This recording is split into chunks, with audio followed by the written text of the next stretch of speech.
هل فكرت في يوم إن ممكن مخلوق صغير بحجم كف إيدك يغير يومك كله أو حتى حياتك؟ الحيوانات الأليفة مش بس كائنات بنربيها، دي أرواح بتحب من غير شروط، بتسمع من غير ما ترد، وبتحضنك من غير ما تطلب.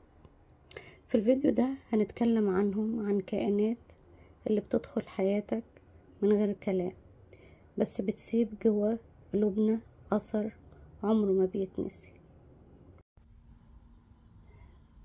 بيبصلك بعينيه وانت بتاكل، مش معنى كده ان هو جعان، لا، هو عايز يكون جنبك.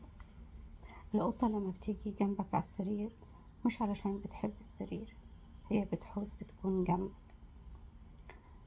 الكلب لما بيجري على الباب قبل انت ما تفتحه هو حافظ خطواتك.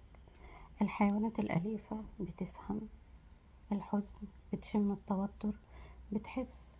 ويا سلام لما تكون حزين فجأة تلاقيها جنبك، يحط راسه على ركبتك، أو تبدأ القطة تمسح فيك وتنونو وكأنها بتقولك أنا هنا.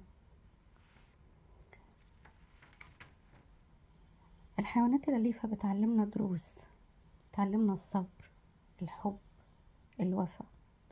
الكلب اللي بيستناك ترجع حتى بعد سنين.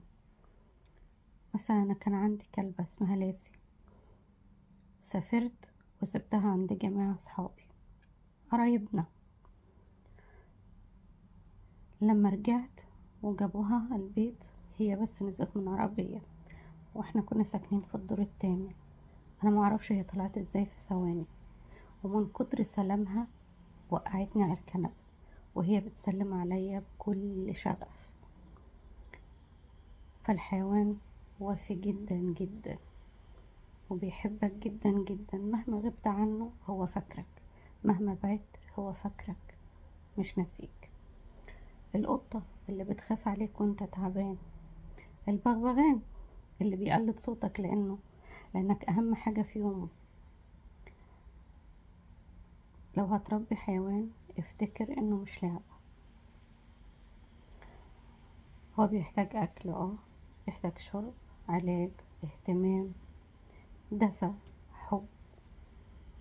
بس هو هيديلك اكتر كتير، هيديلك حب وذكريات مش ممكن ابدا تنساها طول حياتك. الحيوان الاليف مش بس جزء من البيت، هو جزء من قلبك. لو عندك حيوان احضنه النهاردة وقوله بحبك. ولو ما كنتش عندك حيوان ياريت تفكر في التبني، يمكن تكون انت الامل اللي بيستناه كائن صغير محتاجك. انا ميري ودي قناتي عن الرفق بالحيوان. لو بتحبوا الحيوانات زيي شاركوا الفيديو واعملوا شير وسبسكرايب ولايك، واستنوني في فيديوهات تانية كتير.